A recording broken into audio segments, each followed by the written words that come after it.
Жыры жылдарға созылған ЛРТ құрылысы 2020 жылдың соңында аяқталуы тиіс. Үкімет қабырғасында премьердің орынбасары Жеңіс Қасымбек осылай деді. Тіпті ол үшін бейсенбі күні Нұр-Сұлтан қаласы әкімдігі мен ұлттық банк өкілдерінің бас біріктірген арнайы жиын өткізілмек. Онда банкротқа ұшыраған Астана банкінен 89 миллиард теңгені өндіріп алу мәселесі талқыланады.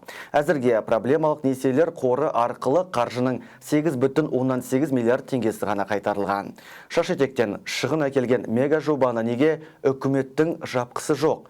Бұл жайында тілшіміз Құралай Пионер тарқатсын.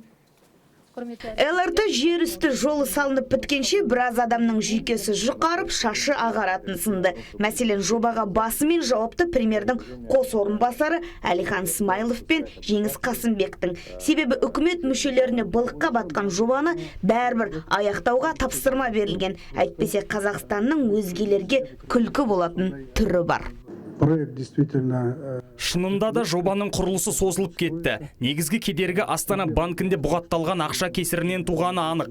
Қазір Астана әкімдігі, ұлттық банк және қаржы министрлігі бірлесіп 80 миллиард теңгені қайтару жұмысын жүргізіп жатыр. Президент те жобаны аяқтауға тапсырма берген. Егер жоспар орындалса, жер үсті рельсі 2020 жылдың аяғында бітуі тиіс. ЛРТ-ның негізгі инвесторы деп танылған Қытай мемлекеттік даму банкінің не себепті жобадан аяқ асты бас тартқаны әлі де белгісіз. Үкімет мүшелері оған қатысты тіс жарып ештеңе айтар емес. Оның үстіне Қытайдан алғашқы траншпен алынған 340 миллион доллар несиенің 258 миллионы былтыр Астана банкі банкротқа ұшырағанда күйіп кеткен. Қазір теңгеге шаққанда 89 миллиард болатын қаржы проблемалық несиелер қорына өткен. Әлихан Смайылов соның арқасында ғана ақшаны шетінен кері қайтаруға мүмкіндіктің туып жатқанын айтады. 8,8 миллионов долларов. 8,8 миллион доллар қайтарылды. Өндіріп алу жұмысы жалғасып жатыр. Модернизациялау бойынша мемлекеттік комиссия шешімімен проблемалық несиелер қорына ақшаны қайтару құқығы берілген. Қазір Астана ЛРТ-ның облигациялары биржаға сатылымға шығарылды. Бастапқыда 20 жылға дегенмен енді 5 жылға бекітілді. Облигациялардың пайыздық мөлшері 3%-ға тең. Яғни тартылған ақша бойынша төлемдер 863 миллион долларға қысқарды.